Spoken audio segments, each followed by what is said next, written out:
Assalamualaikum soleh-soleha, apa kabar semuanya? Mudah-mudahan kita selalu dalam keadaan sehat walafiat. Sebelum menyimak video pembelajaran hari ini, mari kita membaca doa terlebih dahulu.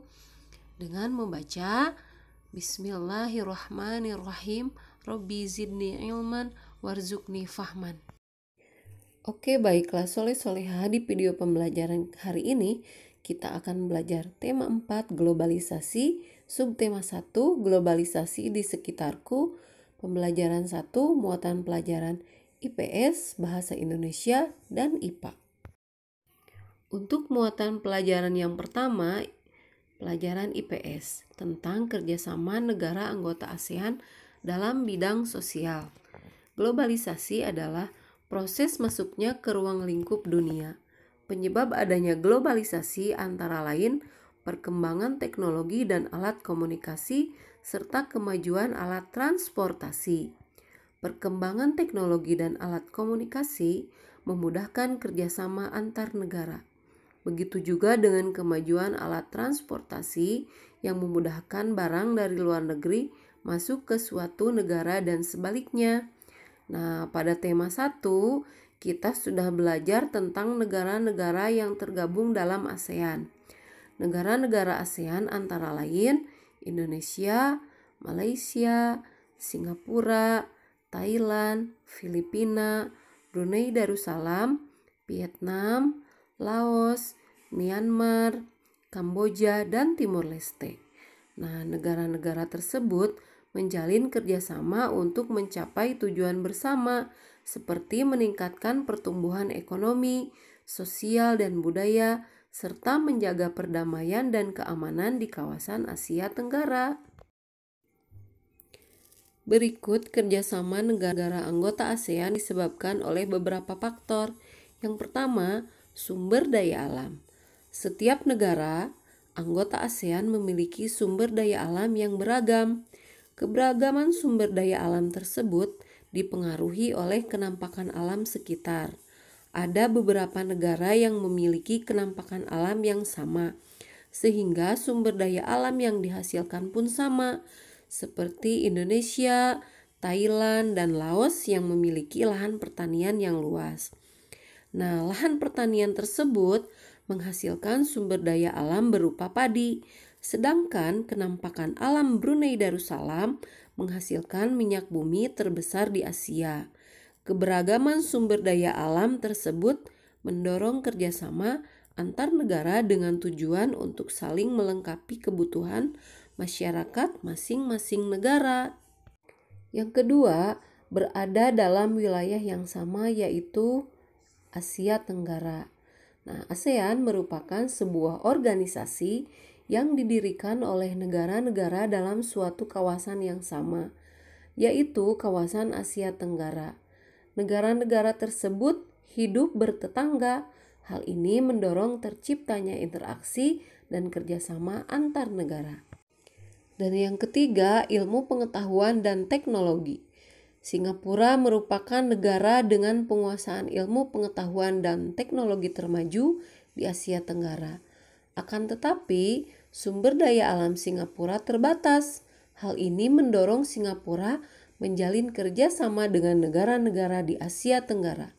Wujud kerjasama dalam penguasaan ilmu pengetahuan dan teknologi terjadi dalam bidang pendidikan, penggunaan mesin-mesin modern untuk industri, dan ketenaga kerjaan.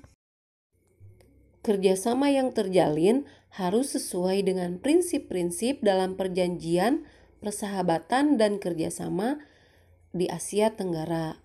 Nah, pada pembelajaran kali ini, kalian akan mempelajari bentuk kerjasama ASEAN di bidang sosial.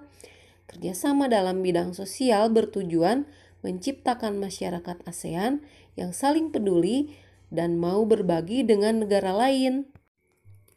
Bentuk kerjasama negara-negara anggota ASEAN dalam bidang sosial adalah sebagai berikut. Yang pertama, penanggulangan bencana, misalnya memberikan penanganan darurat ketika terjadi bencana tsunami di Indonesia. Yang kedua, meningkatkan kerjasama sosial dan pembangunan negara-negara ASEAN. Yang ketiga, melindungi hak-hak dan keadilan sosial penduduk negara-negara ASEAN. Yang keempat, meningkatkan kualitas sarana kesehatan negara-negara ASEAN. Dan yang kelima, meningkatkan perlindungan sosial kepada seluruh penduduk negara-negara ASEAN. Selanjutnya, muatan bahasa Indonesia tentang pengertian teks eksplanasi. Nah, tahukah kalian apa yang dimaksud dengan teks eksplanasi? Di pembelajaran sebelumnya kita sudah mengetahui teks eksplanasi, tapi Ustazah akan jelaskan lagi teks eksplanasi supaya kalian tidak lupa. Nah, teks eksplanasi adalah teks yang berisi penjelasan. Susunan teks eksplanasi adalah sebagai berikut. Yang pertama, paragraf pertama berisi pernyataan umum berupa topik masalah atau permasalahan umum yang dibahas. Dan yang kedua, paragraf kedua dan seterusnya berisi fakta, pembuktian atau proses penyelesaian dari topik yang dibahas. Dan yang ketiga, paragraf terakhir berisi simpulan, pesan atau kesan tentang topik yang dibahas. Selanjutnya, muatan IPA tentang proses menghasilkan energi listrik. Kebutuhan manusia di era globalisasi ini kian hari semakin meningkat. Globalisasi mempunyai pengaruh sangat besar bagi kemajuan teknologi. Kemajuan teknologi karena adanya penemuan-penemuan.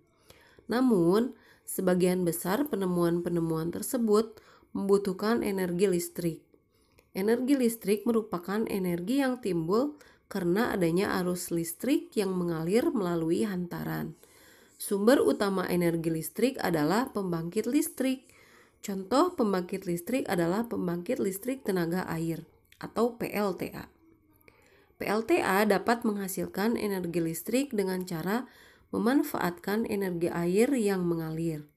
Aliran air dapat berasal dari aliran air terjun, aliran sungai yang deras, atau air yang dialirkan melalui pipa-pipa khusus yang tujuannya untuk menggerakkan turbin.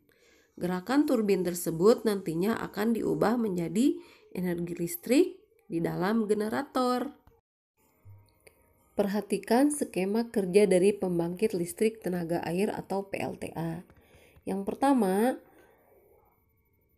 aliran air sungai atau air terjun waduk sebagai sumber energi pembangkit listrik mampu menggerakkan turbin. Perubahan yang terjadi dari energi potensial menjadi energi kinetik. Yang kedua, gerakan kincir air pada turbin menggerakkan dinamo atau generator yang kemudian membangkitkan listrik. Kecepatan turbin berputar disesuaikan dengan kecepatan aliran air. Semakin cepat aliran airnya, maka turbin berputar juga semakin cepat sehingga energi listrik yang dihasilkan juga semakin besar. Dan yang ketiga, terjadinya perubahan energi gerak menjadi energi listrik yang kemudian disalurkan ke rumah-rumah melalui proses transmisi listrik. Dalam ruang lingkup yang kecil, beberapa daerah menggunakan pembangkit listrik secara mandiri. Pembangkit listrik tersebut memiliki prinsip seperti PLTA dan hanya untuk memenuhi kebutuhan listrik warga di sekitar saja. Pembangkit listrik tersebut dinamakan pembangkit listrik mikrohidro. Pembangkit listrik mikrohidro menggunakan aliran air untuk memutarkan kincir air. Kincir air kemudian menggerakkan turbin hingga menghasilkan listrik. Nah, pemanfaatan aliran air untuk memutarkan kincir air yang kemudian menggerakkan turbin sehingga menghasilkan listrik.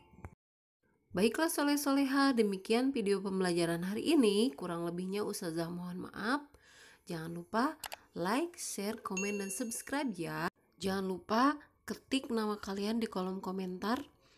Bukti bahwa kalian sudah menyimak video pembelajaran ini dan bukti absensi harian kalian. Jangan lupa selalu jaga kesehatan, jaga kebersihan.